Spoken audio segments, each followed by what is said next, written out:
Olá, estudantes! Eu sou o professor Robson Anselmo, professor de quê? De ensino religioso. E lembrar que hoje nós temos mais um encontro da nossa série sobre as grandes tradições religiosas e filosofias de vida do componente ensino religioso. E lembrar mais uma vez que o nosso componente está valorizando isso, é a pluralidade, o respeito à dignidade. Mas qual será o tema da nossa aula? Olhando para a tela, nós encontramos aqui o budismo. Vamos conhecer essa tradição religiosa milenar. Vamos conhecer os pontos principais. E espero, cortando para mim, espero que vocês, após a nossa aula, tenham conhecimento geral sobre essa tradição religiosa.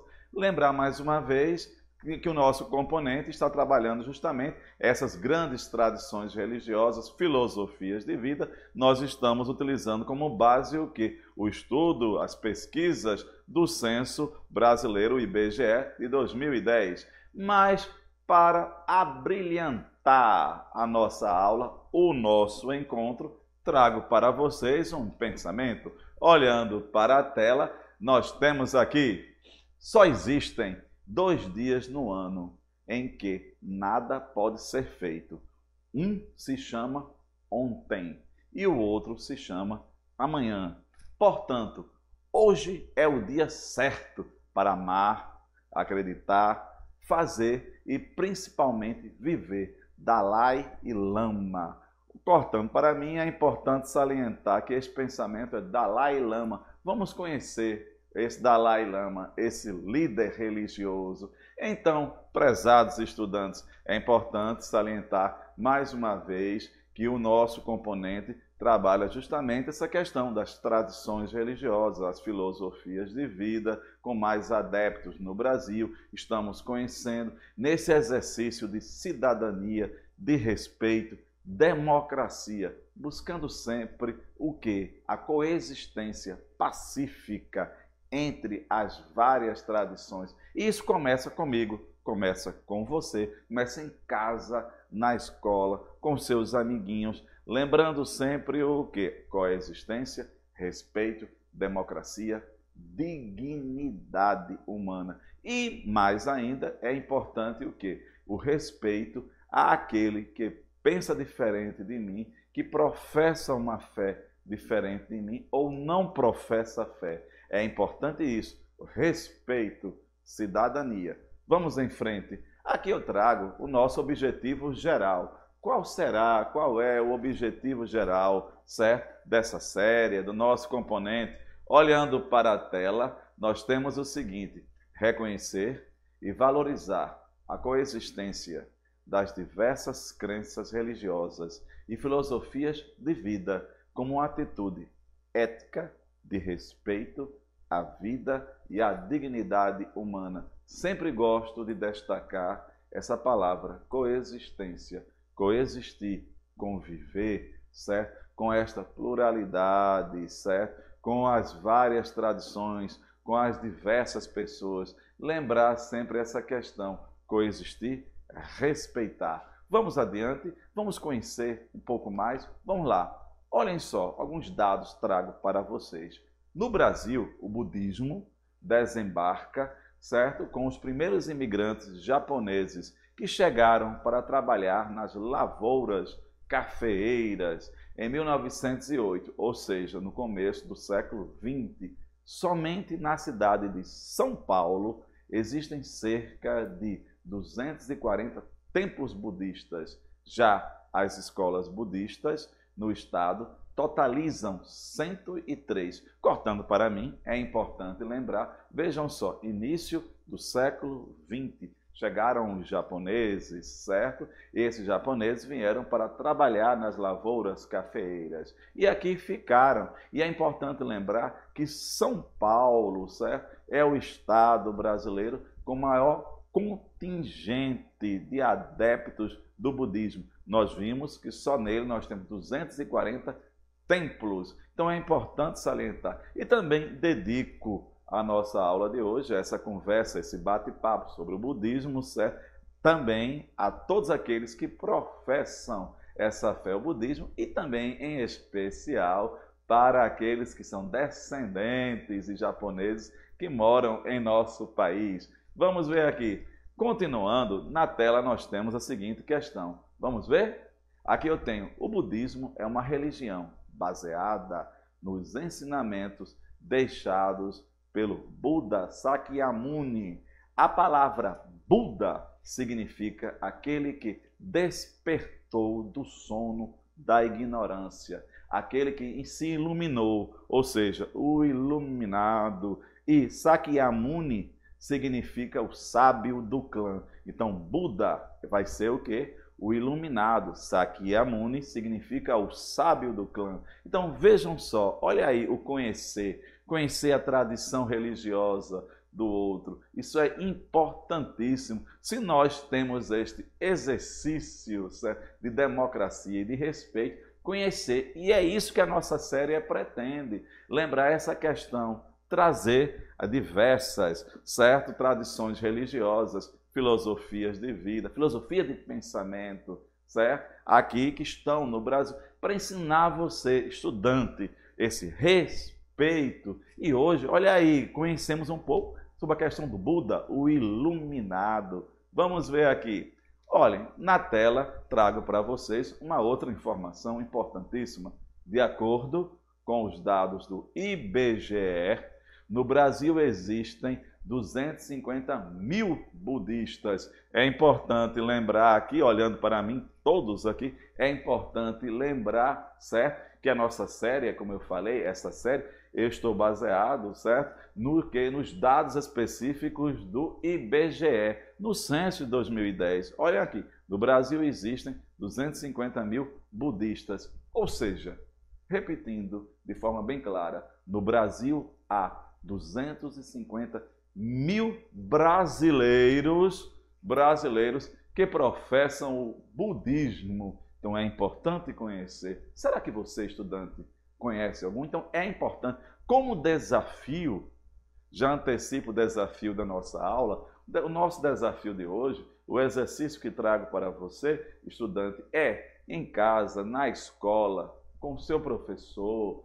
de história, matemática, português, você fazer uma pesquisa sobre a questão dos japoneses no Brasil, sobre o budismo, a influência, lembrar, certo? Conhecer um pouco mais, aprofundar. Lembrar que aqui estou mostrando a vocês os pontos principais. E vá adiante, pesquise, conheça um pouco mais dessa tradição religiosa com 250 mil brasileiros adeptos. Vamos adiante aqui.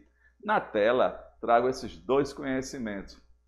Ele, o Buda, nasceu com o nome de Siddhartha Gautama, na Índia, e viveu aproximadamente entre 563 e 483 a.C., em uma região que hoje pertence ao Nepal. Veja, antes na Índia e hoje pertence ao Nepal.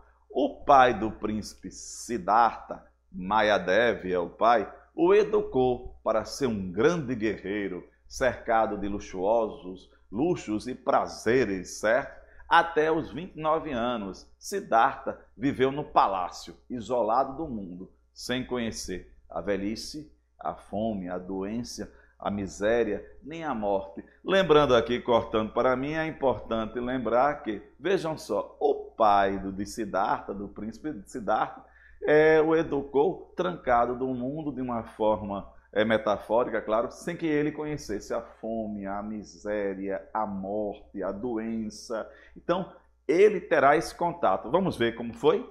Vamos lá. Antes disso, trago para vocês aqui, olha aí, uma representação do Buda, do Siddhartha. Ele está, olha aí a posição, justamente nessa posição que ele está de meditação. Então eu gostaria que vocês olhassem essa representação e meditassem sobre ela. Meditar no sentido de que nós temos brasileiros adeptos a essa tradição religiosa. Então é importante conhecer a diversidade. Eu acho interessante esta série, que é justamente procurar mostrar a vocês, estudantes, certo? justamente diversos adeptos, diversas tradições, para aumentar o nosso conhecimento e a democracia, o respeito. Vamos ver aqui. Um dia, ao sair do palácio, Siddhartha teve contato com o sofrimento e a miséria humanos. Vejam só, foi então que resolveu isolar-se a fim de encontrar um método que pusesse fim ao sofrimento humano. Vamos ver essa meditação que ele teve. Olhem só aqui, quais foram as atitudes de Siddhartha? Quais foram? Na tela nós temos: abandonou a vida mundana, tornando-se discípulo, ser respeitado, ascetas. Vamos ver aqui, quando eu falo aqui, ele larga essa vida de luxo, tornando-se discípulos de outros também que meditavam. Vamos ver aqui. Anos depois, sozinho, aos 35 anos de idade, Siddhartha realizou sua própria natureza búdica. O que seria isso? Sua própria natureza de buscar a iluminação. E, consequentemente, compreendeu. Olhem só na tela o que está de vermelho.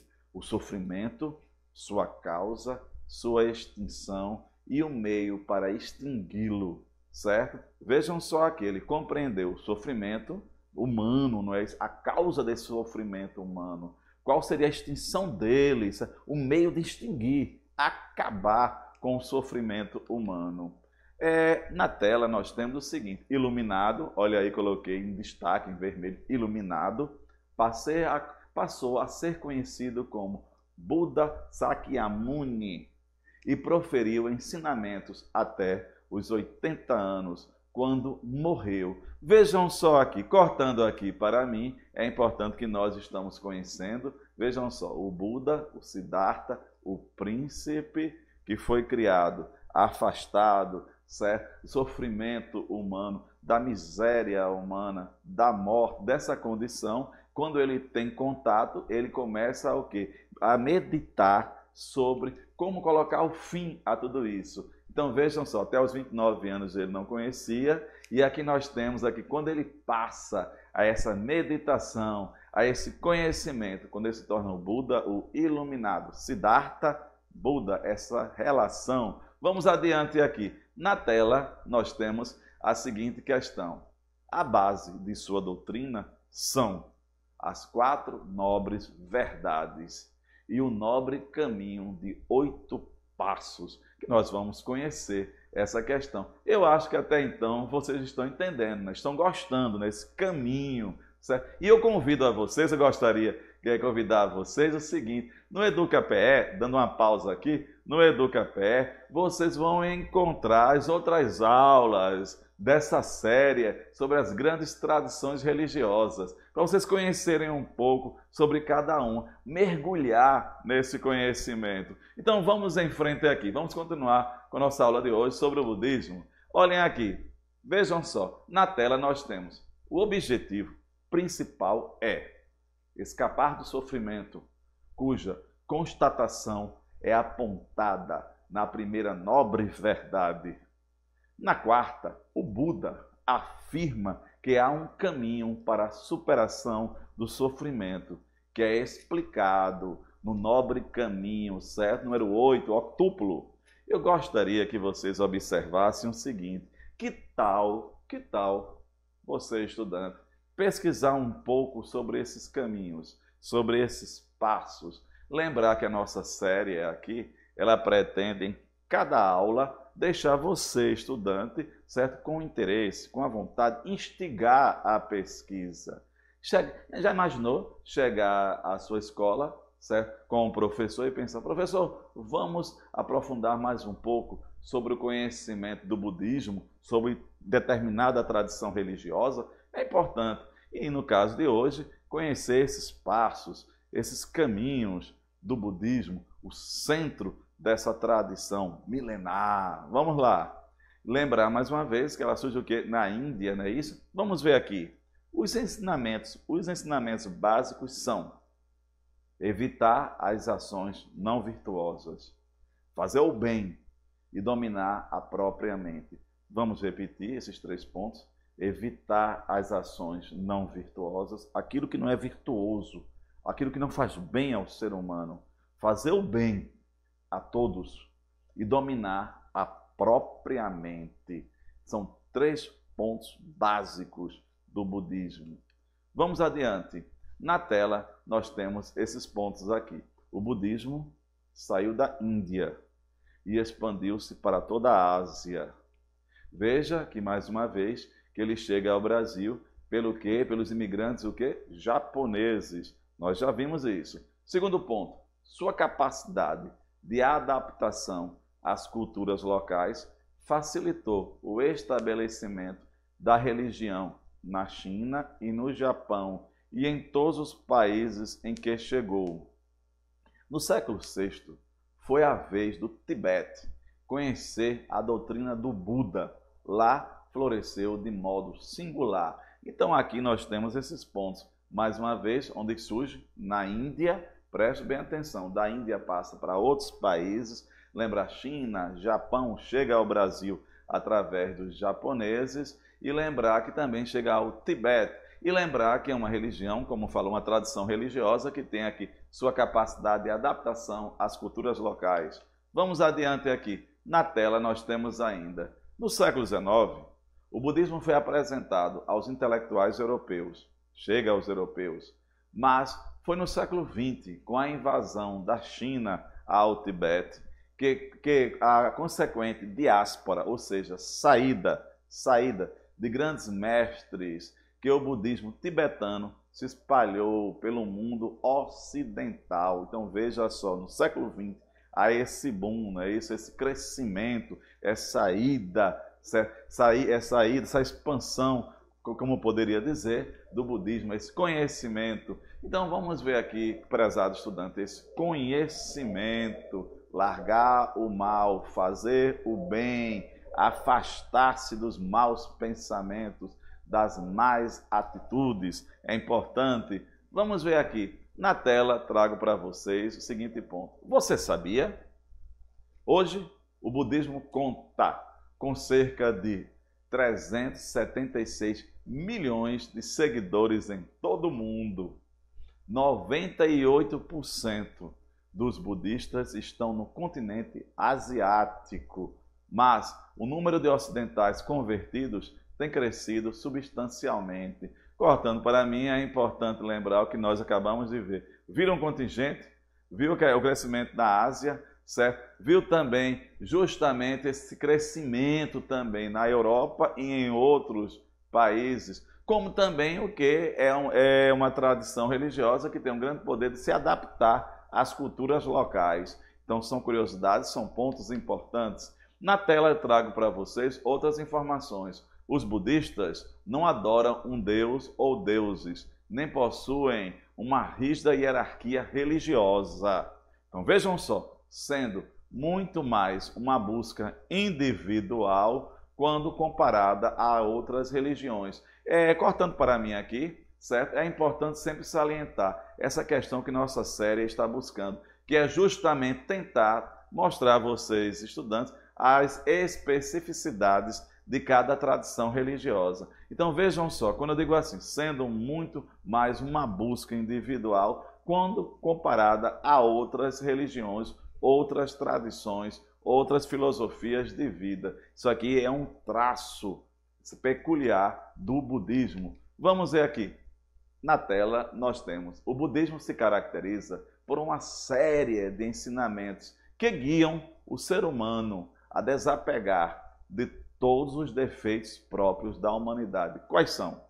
A raiva, o ciúme, a inveja para desenvolver as qualidades, como o amor, certo? Então vamos buscar o que? A generosidade, a sabedoria, o amor. Então raiva, ciúme, inveja, certo? Vejam só essa questão, tirar esses defeitos e desenvolver o amor, a generosidade, a sabedoria e também o que? Justamente esse desenvolvimento das qualidades, dessas qualidades, evitar tudo isso que faz mal ao humano. Vamos ver aqui. Na tela trago ainda o karma, uma palavra muito usada. O karma é assunto de destaque no budismo, certo? Segundo esta ideia, karma, as boas e más ações surgidas da intenção mental trarão consequências, né, nos próximos renascimentos do indivíduo. Em cada um deles, o ser vai ter a oportunidade de alargar, aumentar tudo aquilo que impede de alcançar a perfeição. Então, largar aquilo que impede o ser humano de ser perfeito. Então, vejam só aqui, cortando para mim, é importante lembrar, karma, esta palavra, o ser humano ter a possibilidade de em cada renascimento, largar aquilo, afastar-se daquilo que faz mal, a raiva, a inveja, buscar o amor, buscar a qualidade, buscar essa melhoria individual. É importante salientar. Vamos ver na tela aqui, nós temos o seguinte, portanto, o renascimento, processo em que passamos por vidas sucessivas, olha aí as vidas sucessivas em que o budismo acredita, é justamente o ciclo onde se busca romper o sofrimento para ascender às moradas mais puras. Então, é justamente esse ciclo de renascimento, certo? Buscar romper, certo? Com o sofrimento, buscar romper com aquilo que é mal. Então, é importante. Eu acho que você, estudante, conhecendo um pouco mais essa tradição, certo? Terá a oportunidade de adentrar nessa ideia, conhecer as diversas tradições religiosas. Vamos ver aqui.